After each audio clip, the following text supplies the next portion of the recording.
네, 트럼프의 상호 관세가 대법원에서 위법 판결을 받았죠. 그렇다고 해서 트럼프가 여기에서 멈출 리가 없습니다.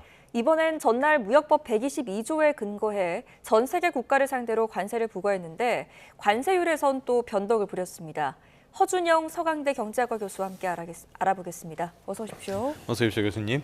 자, 먼저 이 내용부터 살펴볼까요? 말씀을 드린 것처럼 트럼프의 상호 관세 적법하지 않다, 위법이다 이렇게 판결이 나왔는데 예상은 됐던 것 같아요. 이 과정 한번 살펴볼까요?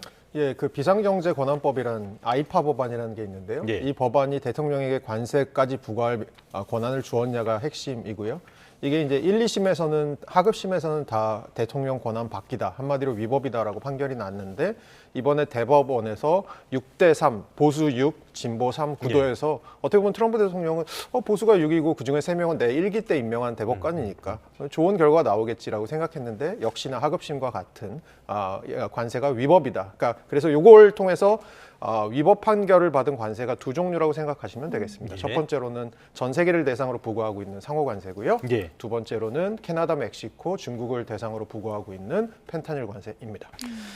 알겠습니다. 이런 상황 속에서 트럼프가 지금 무역확장법과 무역법 301조 이런 것들을 근거해서 주요 상품에 대한 조사를 하겠다 이런 이야기를 하고 있어요. 결국 동일한 관세 수준으로 다시 돌아가게 될 것이다 라고 이야기를 하고 있는데 전망을 어떻게 봐야 될까요?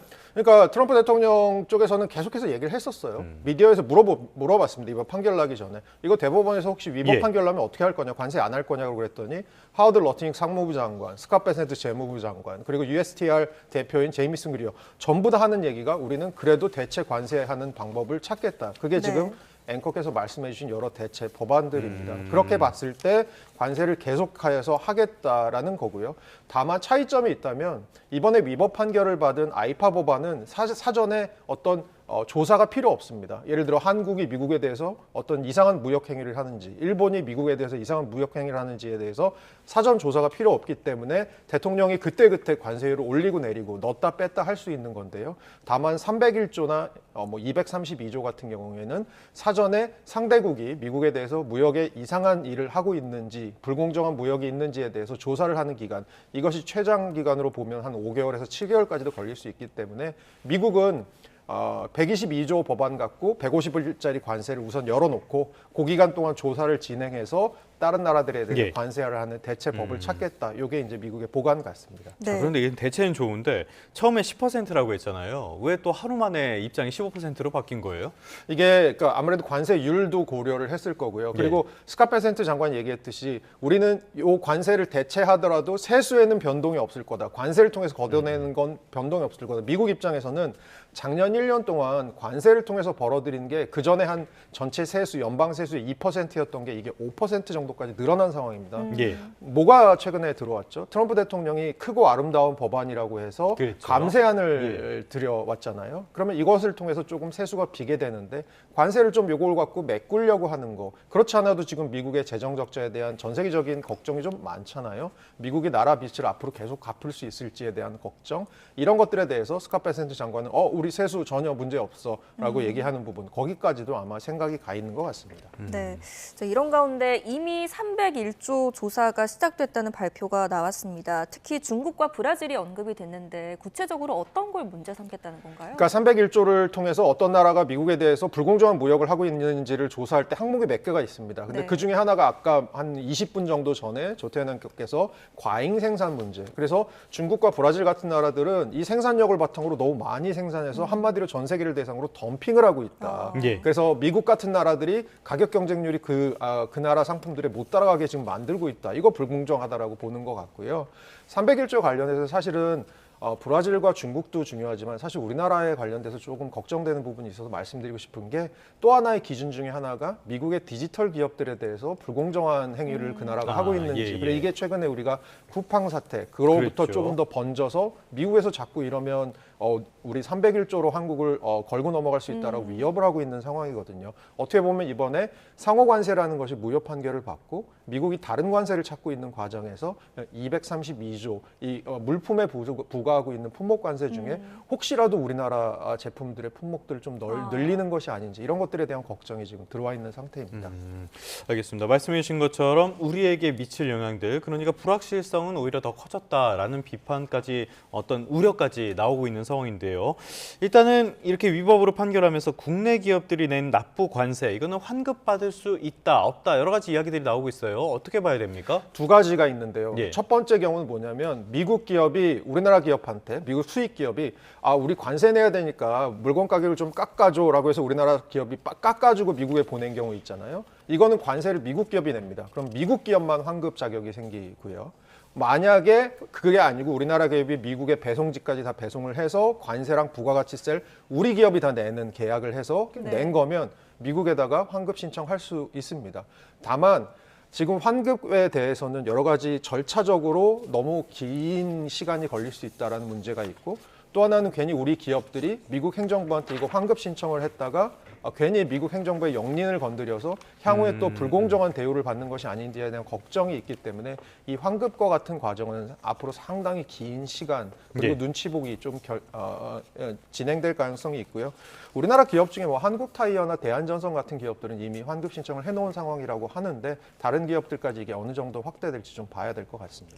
네, 그렇다면 이쯤에서 또 생각이 나는 게 이 한미 간의 조인트 팩트 시트가 있지 않습니까? 이건 지금 무용지물인가요? 이게 무용지물로 볼 수도 있고 아닐 수 있는데요. 제가 명확한 답을 못 드려서 죄송한데 왜냐하면 저희가 그 조인트 팩트시스를 하면서 뭘 받았냐면 미국한테 상호 관세를 25에서 15%로 낮춰받았고 또 하나 요건 이번에 이제 무효 판결을 받은 부분이죠. 그렇게 보면 무효가 될 수 있는 거 아니야라고 생각하실 수 있는데 또 하나 저희가 그것을 통해서 받은 게 자동차 관세를 15%로 낮춰받았습니다. 근데 자동차 관세는 품목 관세고 품목 관세는 232조 무역확장법이기 때문에 이번에 상호관세랑은 관련이 없는 부분이거든요. 그래서 정확하게 이게 무효가 되는 건지 잘 모르겠으나 중요한 것은 지금 미국에서는 EU, 한국, 일본을 대상으로 너네 대미 투자하기로 한 거 제대로 하지 않으면 우리 또 보복할 가능성이 있어라는 뉘앙스를 계속해서 풍기고 있기 때문에 어쨌든 간에 지금 정부의 입장은 국익의 관점에서 계속해서 우리의 스케줄대로 가겠다. 대미 투자 특별법 같은 거 예. 계속하고 이런 얘기를 하고 있는 것 같습니다. 알겠습니다. 자, 오늘 오전에 산업통상부 장관 주재로 주요 기업들이 참석하는 긴급 회의를 연다고 그러는데 어떤 논의가 이어질지는 좀 봐야 될 것 같고요. 어찌됐건 이런 것들이 우리 시장에 미칠 영향도 한번 봐야 되겠습니다. 최근에 코스피가 굉장히 강세를 이어가고 있었고요. 트럼프의 관세가 위법 판결이 나온 다음에 뉴욕 증시는 여기에 대해서 환영의 반응을 보이기도 했어요. 그렇다면 코스피에 더 위로 올라갈 수 있는 어떤 동력이 될 수 있을지 이 부분에도 관심이 쏠릴 것 같은데요. 교수님께서는 어떻게 보십니까? 저는 첫 번째로는 불확실성이 시작하는 국면인 것 같아요. 향후에 미국이 어느 정도의 관세를 어떤 식으로 할지에 대해서 불확실성이 크잖아요. 예. 향후에 여기에 대해서 미국 시장 흔들릴 가능성, 한국 시장 흔들릴 가능성 저는 있다고 보고 있고요. 또 하나는 아까 제가 품목 관세 말씀드렸잖아요. 예. 그나마 이제까지 품목 관세 우리가 안 내던 부분이 반도체 부분입니다. 그리고 최근에 코스피가 굉장히 좋았던 큰 이유 중에 하나는 어쨌든 간에 반도체 수출이 굉장히 잘 되는 부분. 최태원 회장도 어저께 그런 말씀하셨던 거 기억하는데 오히려 최근에는 고사양 반도체인 HBM보다 메모리 반도체 가격이 더 높다. 근데 이거 우리 생산 못 따라가고 있다. 뭐 이런 얘기 하셨었거든요. 예. 그렇게 봤을 때는 반도체 부분에 있어서 혹시라도 미국이 향후에 품목 관세를 조금 부과할 가능성 이런 것들에 저희는 좀 조심해야 될 것 같고요. 또 한편으로는 최근에 우리가 MOU 미국이랑 조인트 팩트시스 하면서 하는 게 뭐였냐면 방산, 원전 그리고 조선 특히 조선 같은 경우 마스가 같은 걸로 미국에 가는데 이거는 미국에 어느 정도 우리가 부담도 있는 거지만 미국 시장이라는 기회가 생기는 부분도 있었거든요. 향후에 뭐 여론이 흔들려서 혹시라도 미국에 대한 우리 투자 같은 거 전면 재검토하고 이런 과정들이 혹시라도 있게 되면 또 그런 과정에서는 기존의 조선이나 원전 같은 부분들이 약간 흔들릴 가능성 같은 것들도 한번 염두에 두시는 게 좋을 것 같습니다. 네. 자, 이런 가운데 지금 자금이 어디로 이동하고 있는지도 좀 짚어봐야 될 것 같은데요. 지난해 말 은행 요구불 예금이 회전율이 10년 만에 최고치를 기록했다는 소식이 전해졌습니다. 이게 쉽게 말해서 이제 은행에 묶여있던 돈이 빠르게 돌고 있다라는 뜻으로도 해석할 수 있을 것 같은데요. 지금 코스피가 어찌됐건 불장을 이루고 있는 상황에서 어떤 의미를 가질까요? 이게 잘 보면 머니무브가 좀 있는 것 같아요. 지금 네. 말씀해 주신 것처럼 그 예금 회전율이라고 하는 게 뭐냐면 평균 잔액에서 예금 평균 잔액에서 인출되는 거의 비율이거든요. 이게 늘고 있다라는 건 어쨌든 간에 정기예금이라든가 아니면 적금 같은 거에서 지금 돈이 빠져나가고 있다. 근데 그게 어디로 가는지는 정확히 트랙은 할 수 없지만 최근 들어서 이 증권 쪽에 있는 투자자 예탁금은 계속해서 늘고 있단 말이죠. 그렇게 봤을 때는 아무래도 코스피가 최근 들어서 뭐 5,500을 넘어서서 막 올라가고 있는 상황에서 결국은 예금 그 금리 얼마 안 되는데 뭐 이러면서 빼서 결국 증권 쪽으로 주식 쪽으로 가고 있는 그런 흐름이 좀 있다고 봐야 될 것 같습니다. 이렇게 자금이 움직이는 흐름까지 살펴봤습니다. 그런데 워낙 최근에 주식 가격이 급하게 오르다 보니까요. 이제는 이게 너무 과한 것이 아니냐. 사실 저도 지난주 금요일에 좀 무섭더라고요. 코스피가 2% 넘게 올라서요. 이런 목소리도 나오는데요. 개인 투자자들은 지수 하락을 점치면서 인버스 상품들 이런 쪽에도 투자를 많이 하고 있습니다. 인버스 상품이라는 게 뭡니까?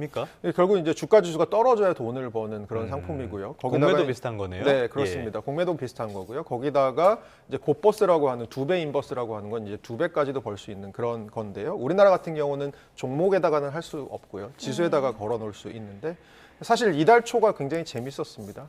코스피가 한번 이렇게 급등락을 한번 할 때 특히 빠질 때가 한번 이달 초에 있었는데 그때 오히려 이 개인 투자자들이 이 곧버스의 매도를 굉장히 많이 했다라는 겁니다. 그러면서 이게 떨어지니까 내가 차익 실현을 하고 왜냐하면 떨어져야 돈을 버니까요. 그러다가 최근에 다시 무섭게 오르니까 다시 요것들을 매수를 하고 있는 상황. 이게 최근에 너무 빠르게 올라가니까 조만간 조정 장세가 오지 않을까라고 보는 부분이 투자자들, 개인 투자자들 중에 있을 것 같고요.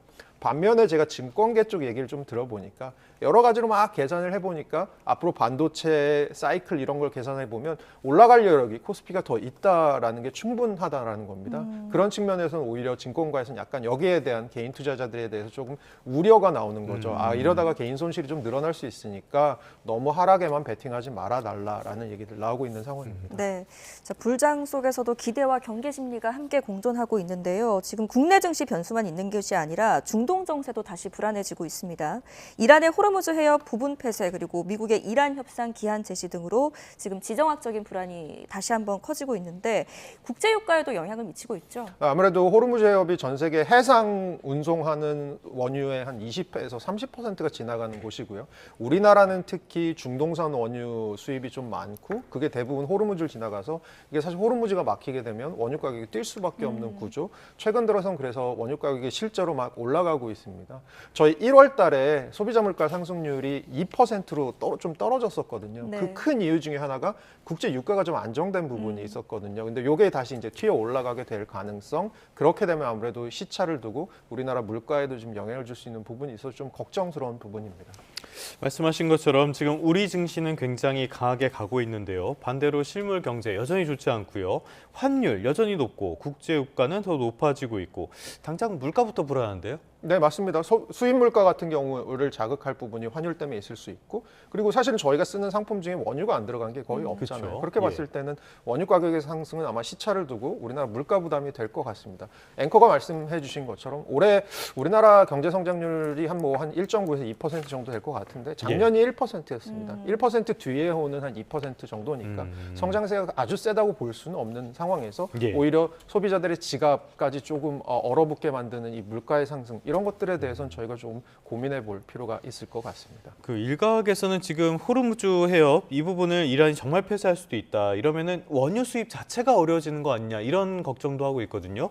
교수님께서는 어떻게 평가하십니까? 그러니까 우리나라 같은 경우로 한정을 해보면 우리나라는 중동산 원유를 사오는 비중이 워낙 크기 때문에 호르무즈가 막히면 중동산이 한 90% 이상이 글로 지나가거든요. 그렇게 봤을 때는 중동산 원유가 막혔을 때 우리가 대체 수입처를 찾는 것도 굉장히 오래 걸리고 그러다 보면 사실 우리나라는 다른 나라도 좀 영향을 크게 받을 수 있는 그런 구조인 것 같습니다. 네, 관세부터 지정학적 이슈까지 변동성이 많은 시장입니다. 여기까지 듣겠습니다. 허준영 서강대 경제학과 교수와 함께했습니다. 잘 들었습니다. 고맙습니다.